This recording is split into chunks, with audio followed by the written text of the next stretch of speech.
सोमवार व्रत कथा। पुराने समय की बात है। एक नगर में एक साहूकार रहता था। साहूकार के घर में धन की कोई कमी नहीं थी, लेकिन उसका कोई संतान नहीं था। इस वजह से साहूकार दुखी परेशान रहता था। पुत्र पाने के लिए वह हर सोमवार व्रत किया करता था और पूरी श्रद्धा के साथ भगवान शिव के मंदिर में जाकर शिव पार्वती जी की पूजा अर्चना किया करता था। साहूकार की भक्ति देखकर माता पार्वती प्रसन्न हो गई और शिवजी से उस साहूकार की मनोकामना पूरी करने का आग्रह करने लगी। माता पार्वती जी की इच्छा सुनकर भगवान शिव कहते हैं कि हे पार्वती, इस संसार में सभी को अपने कर्म का फल भुगतना पड़ता है। जिसके भाग्य में जो लिखा है वही उसे प्राप्त होता है। लेकिन पार्वती जी ने साहूकार की भक्ति का मान रखने के लिए उसकी मनोकामना पूरी करने का आग्रह किया। भगवान शिव ने मां पार्वती की इच्छा के अनुसार साहूकार को पुत्र प्राप्ति का वरदान दे दिया, लेकिन साथ ही यह भी कहा कि इसकी पुत्र की आयु सिर्फ 12 वर्ष की होगी। साहूकार माता पार्वती भगवान शिव की बातचीत को सुन रहा था। यह सब सुनकर साहूकार को ना तो दुख हुआ और ना ही खुशी। वह पहले की भांति भगवान शिव का व्रत करता रहा। कुछ दिनों के बाद साहूकार के घर में एक पुत्र का जन्म हुआ। जब साहूकार का पुत्र 11 वर्ष का हो गया, तब उसे पढ़ने के लिए काशी भेज दिया गया।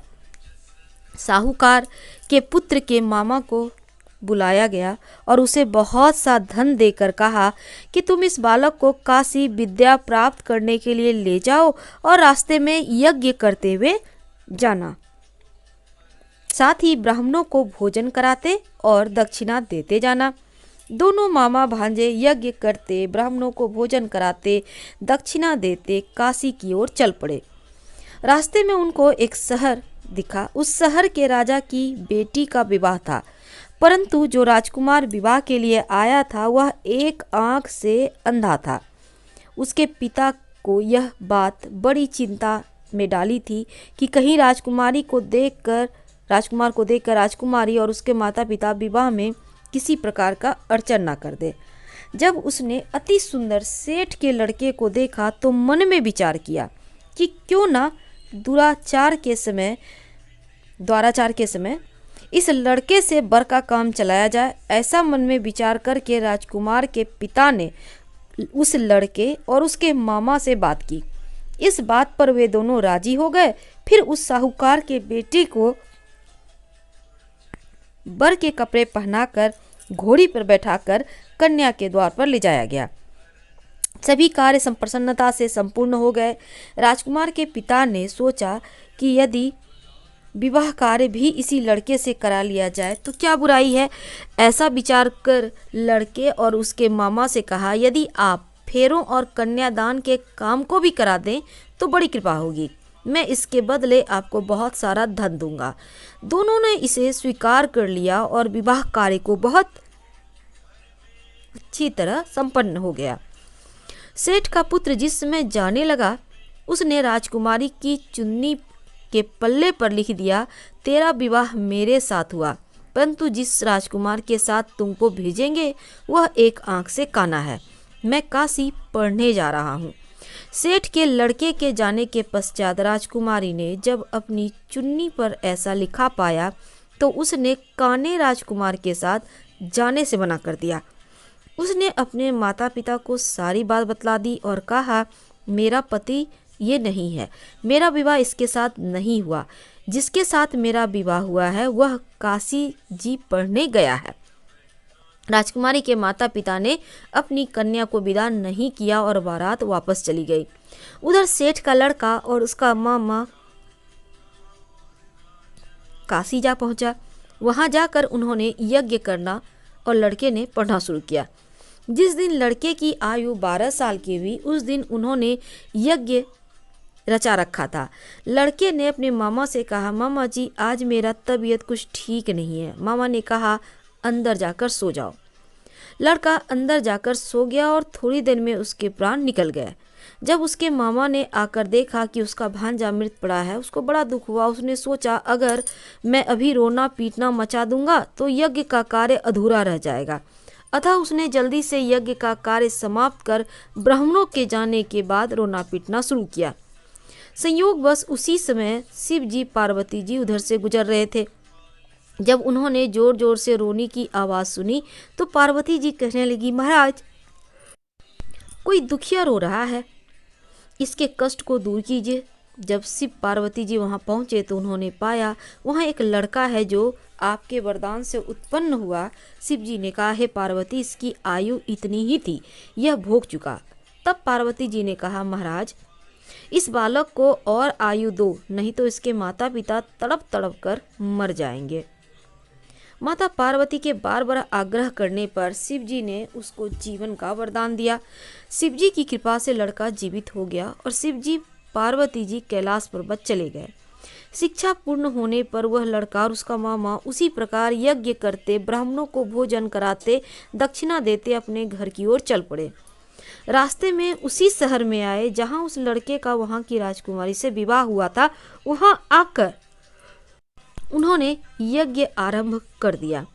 उस लड़के के ससुर वहां के राजा ने उसको पहचान लिया और महल में ले जाकर बहुत आवाभगत की। बहुत से दास दासियों सहित आदर पूर्वक अपनी राजकुमारी और जमाई को विदा किया। इधर साहूकार और उसकी पत्नी भूखे प्यासे रहकर अपने बेटे की आने की प्रतीक्षा कर रहे थे। उन्होंने प्रण लिया था, यदि हमें अपने पुत्र के मृत्यु का समाचार मिला तो वह अपना भी शरीर त्याग देंगे। लेकिन अपने बेटे के जीवित होने का समाचार पाकर बहुत प्रसन्न हुए। उसी दिन भगवान शिव ने साहूकार के सपने में आकर कहा कि मैंने तेरे सोमवार का व्रत करने, सावन सोमवार का व्रत कथा सुनने से प्रसन्न होकर तेरे पुत्र को लंबी आयु प्रदान किया है। इस प्रकार जो कोई भी सोमवार का व्रत रखता है, सावन सोमवार का व्रत रखता है, सुनता है, सभी के दुख दूर होते हैं। भगवान शिव जिस प्रकार आपने साहूकार के बेटे पर कृपा की, उसी प्रकार सभी पर अपनी कृपा बनाए रखना और व्रत कथा सुनने वाले को, कहने वाले को, हामी भरने वाले को और पूरे परिवार के दुखों को दूर करना। पहली कथा समाप्त होती है। सोमवार व्रत कथा में एक और कथा है, चलिए सुनते हैं। एक बार भगवान शिव जी पार्वती जी के साथ भ्रमण करते हुए मृत्युलोक की अमरावती नगर में पहुंचे। उस नगर के राजा ने भगवान शिव का एक विशाल मंदिर बनवा रखा था। शिव पार्वती उस मंदिर में रहने लगे।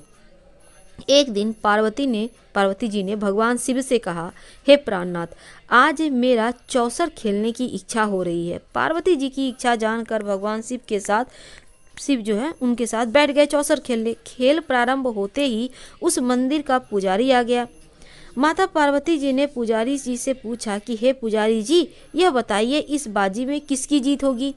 तो ब्राह्मण ने कहा कि महादेव जी की, परंतु चौसर में शिव जी की पराजय हुई और माता पार्वती जी जीत गईं। तब ब्राह्मण को उन्होंने झूठ बोलने के अपराध में कोढ़ी होने का श्राप दिया। शिव जी पार्वती जी उस मंदिर से कैलाश पर्वत लौट गए। पार्वती जी के श्राप के कारण पुजारी कोढ़ी हो गया। नगर के स्त्री पुरुष उस पुजारी की परछाई से भी दूर रहने लगे। कुछ लोगों ने राजा से पुजारी के कोढ़ी हो जाने की शिकायत की, तो राजा ने किसी पाप के कारण पुजारी को कोढ़ी हो जाने का विचार कर उसे मंदिर से निकलवा दिया। उसकी जगह दूसरे ब्राह्मण पुजारी को बना दिया। कोढ़ी पुजारी मंदिर के बाहर बैठकर भिक्षा मांगने लगा। कई दिनों के पश्चात सर्वलोक की कुछ अप्सराएं उस मंदिर में पधारी और उसे देखकर कारण पूछी, तो पुजारी ने निसंकोच भगवान शिव, माँ पार्वती के चौसर खेलने और पार्वती जी के श्राप की सारी बात कह सुनाई। तब अप्सराओं ने पुजारी को 16 सोमवार का विधिवत व्रत रखने को कहा। पुजारी द्वारा पूजन विधि पूछने पर अप्सराओं ने कहा, सोमवार के दिन सूर्योदय से पहले उठकर स्नान वगैरह से निवृत्त होकर स्वच्छ वस्त्र पहनकर, सूर्योदय से पहले उठकर आधा सेर गेहूं का आटा लेकर उसके 3 अंग बनाना, फिर घी का दीपक जलाकर गुड़, नैवेद्य, बेलपत्र, चंदन, अक्षत, फूल, जनेऊ का जोड़ा लेकर प्रदोष काल में भगवान शिव की पूजा अर्चना करना। पूजा के बाद 3 अंगों में एक अंग भगवान शिव को अर्पण करके एक आप ग्रहण करें, शेष 2 अंगों को भगवान का प्रसाद मानकर वहां उपस्थित स्त्री पुरुषों बच्चों में बांट देना। इस तरह व्रत करते हुए जब 16 सोमवार बीत जाएं तो 17वें सोमवार को 1 पाव आटे की बाटी बनाकर उसमें घी गुड़ मिलाकर चूरमा बनाना। फिर भगवान शिव को भोग लगाकर वहां उपस्थित स्त्री पुरुष बच्चों को प्रसाद बांट देना। इस तरह 16 सोमवार व्रत करने और व्रत कथा सुनने से भगवान शिव तुम्हारे कोढ़ को नष्ट करके तुम्हारी सभी मनोकामनाएं पूरी कर देंगे। इतना कहकर अप्सराएं स्वर्गलोक को चली गईं। पुजारी ने अप्सराओं के कथानुसार 16 सोमवार का विधिवत व्रत किया। फलस्वरूप भगवान शिव की अनुकंपा से उसका कोढ़ नष्ट हो गया। राजा ने उसे फिर मंदिर का पुजारी बना दिया और वह मंदिर में भगवान शिव की पूजा करता और आनंद से जीवन व्यतीत करने लगा। कुछ दिनों के बाद पुनः पृथ्वी पर भ्रमण करते हुए भगवान शिव और माँ पार्वती उस मंदिर में पधारे। स्वस्थ पुजारी को देखकर पार्वती जी ने आश्चर्य से उसके रोग मुक्त होने का कारण पूछा, तो पुजारी ने उन्हें 16 सोमवार व्रत करने की सारी कथा कह सुनाई। पार्वती जी व्रत की कथा बात सुनकर बहुत प्रसन्न हुई और उन्होंने पुजारी से इसकी विधि पूछकर स्वयं 16 सोमवार का व्रत प्रारंभ किया। पार्वती जी उन दिनों अपने पुत्र कार्तिकेय के नाराज होकर दूर जाने से बहुत चिंतित रहती थी। वे कार्तिकेय को लौटा लाने के लिए अनेक उपाय कर चुकी थी, लेकिन कार्तिकेय जी लौटकर उनके पास नहीं आ रहे थे। 16 सोमवार का व्रत करते हुए पार्वती जी ने भगवान शिव से कार्तिकेय के लौट कर वापस आने की मनोकामना की और व्रत समापन के तीसरे दिन सचमुच कार्तिकेय जी वापस लौट आए। कार्तिकेय जी ने अपने हृदय परिवर्तन के संबंध में पार्वती जी से पूछा, हे माता, आपने ऐसा कौन सा उपाय किया था जिससे मेरा क्रोध नष्ट हो गया, मैं वापस लौट आया। तब पार्वती जी ने कार्तिकेय को 16 सोमवार की व्रत की कथा कह सुनाई। कार्तिकेय जी ने अपने एक ब्राह्मण मित्र ब्रह्मदत्त के परदेश चले जाने से वो बहुत दुखी थे। उसको वापस लौटाने के लिए कार्तिकेय जी ने 16 सोमवार का व्रत करते हुए ब्रह्मदत्त के वापस लौट आने की कामना की। व्रत के समापन के कुछ दिनों के बाद मित्र लौट आया। ब्राह्मण ने कार्तिकेय जी से कहा, प्रिय मित्र, तुमने कौन सा उपाय किया था जिससे परदेश में मेरे विचार एकदम परिवर्तित हो गए और मैं तुम्हारे स्मरण करते हुए लौट आया। कार्तिकेय जी ने अपने मित्र को भी 16 सोमवार के व्रत की कथा विधि सुनाई। ब्राह्मण मित्र व्रत के बारे में सुनकर बहुत खुश हुआ और उसने भी व्रत किया। 16 सोमवार का व्रत का समापन करने के बाद ब्रह्मदत्त विदेश यात्रा पर निकला। वहां नगर के राजा हर्षवर्धन की बेटी राजकुमारी गुंजन का स्वयंवर हो रहा था। वहां के राजा ने प्रतिज्ञा की थी, एक हथिनी यह माला जिसके गले में डालेगी अपनी पुत्री का विवाह उसी से करेगा। ब्राह्मण भी उत्सुकतावश महल में चला गया। वहां कई राज्यों के राजकुमार बैठे थे। सभी एक सजी धजी हथनी सुर में जयमाला लिए वहां आई और हथनी ने ब्राह्मण के गले में जयमाला डाल दी। फलस्वरूप राजकुमारी का विवाह ब्राह्मण से हो गया। एक दिन उसकी पत्नी ने पूछा, प्राणनाथ, आपने कौन सा शुभ कार्य किया था जो उस हथनी ने राजकुमारों को छोड़कर आपके गले में जयमाला डाल दी? तब ब्राह्मण ने 16 सोमवार व्रत की विधि बतलाई। अपने पति से 16 सोमवार का महत्व जानकर राजकुमारी ने पुत्र की इच्छा से 16 सोमवार का व्रत किया। निश्चित समय पर भगवान शिव की अनुकंपा से राजकुमारी के एक सुंदर, सुशील, स्वस्थ पुत्र पैदा हुआ। पुत्र का नामकरण गोपाल नाम के रूप में हुआ। बड़ा होने पर पुत्र गोपाल ने भी माँ से एक दिन प्रश्न किया कि मैं तुम्हारे ही घर में जन्म लिया, इसका क्या कारण है? माता गुंजन ने पुत्र को 16 सोमवार व्रत की जानकारी दी और व्रत का महत्व जानकर गोपाल ने भी व्रत करने का संकल्प किया। गोपाल जब 16 वर्ष का हुआ तो उसने राज्य पाने की इच्छा से 16 सोमवार का विधिवत व्रत रखा। व्रत समापन के बाद गोपाल घूमने के लिए समीप के नगर में गया। वहां के वृद्ध राजा ने गोपाल को पसंद किया और बहुत धूमधाम से अपनी पुत्री राजकुमारी मंगला का विवाह गोपाल के साथ कर दिया। 16 सोमवार के व्रत करने से गोपाल महल में पहुंचकर आनंद से रहने लगा। 2 वर्ष बाद वृद्ध राजा का निधन हो गया तो गोपाल को उस नगर का राजा बना दिया गया। इस तरह 16 सोमवार व्रत करने से गोपाल की राज्य पाने की इच्छा पूर्ण हुई। राजा बनने के बाद भी वह विधिवत 16 सोमवार का व्रत करता रहा।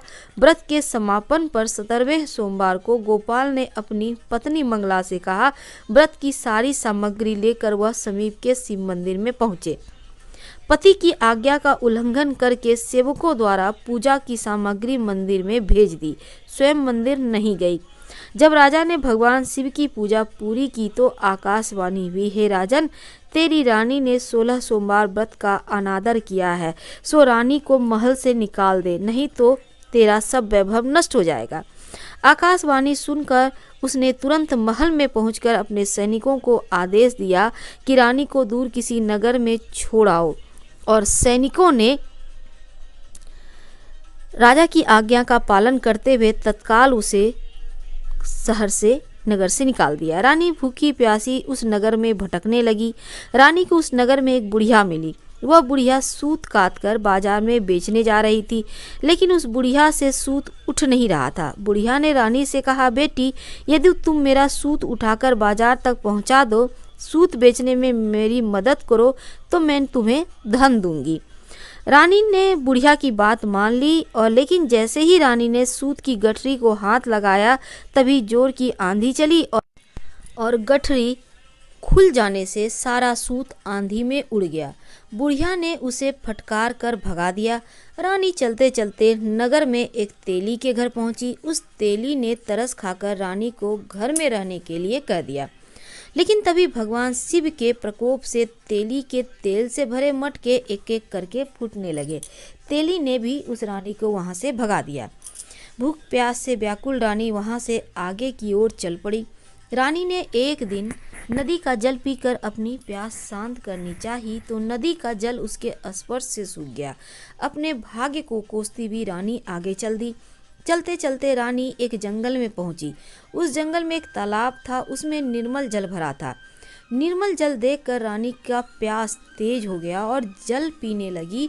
तो रानी ने तालाब की सीढ़ियां उतरकर जैसे ही जल को स्पर्श किया, तभी उस जल में असंख्य कीड़े उत्पन्न हो गए। रानी ने दुखी होकर उस गंदे जल को पीकर अपने प्यास शांत की। रानी ने एक पेड़ की छाया में बैठकर कुछ देर आराम करना चाहा तो उस पेड़ के पत्ते पल भर में सूख कर बिखर गए। रानी दूसरे पेड़ के नीचे जाकर बैठी। जिस पेड़ के नीचे बैठती वही सूख जाता। वन सरोवर की यह दशा देखकर वहां के ग्वाले बहुत हैरान हुए। ग्वाले रानी को समीप के मंदिर के पुजारी जी के पास ले गए। रानी के चेहरे को देखकर ही पुजारी जान गए कि रानी अवश्य किसी बड़े घर की है, भाग्य के कारण दर दर भटक रही है। पुजारी ने रानी से कहा, पुत्री, तुम कोई चिंता मत करो, मेरे साथ इस मंदिर में रहो, कुछ ही दिनों में सब ठीक हो जाएगा। पुजारी की बातों से रानी को बहुत सांत्वना मिली। रानी उस मंदिर में रहने लगी। रानी भोजन बनाती तो सब्जी जल जाती, आटे में कीड़े पड़ जाते, जल से बदबू आने लगती। पुजारी भी रानी के दुर्भाग्य से बहुत चिंतित होते हुए बोले, पुत्री, अवश्य तुमने कोई अनुचित काम किया है, जिसके कारण देवता तुमसे नाराज हैं। उनकी नाराजगी के कारण ही तुम्हारी यह दशा हुई है। अब चिंता करते हुए पुजारी की बात सुनकर रानी ने अपने पति के आदेश पर मंदिर में न जाकर शिव जी की पूजा नहीं करने की सारी कथा सुना दी। पुजारी ने कहा, अब तुम कोई चिंता नहीं करो, कल सोमवार है और कल से तुम 16 सोमवार के व्रत करना शुरू कर दो।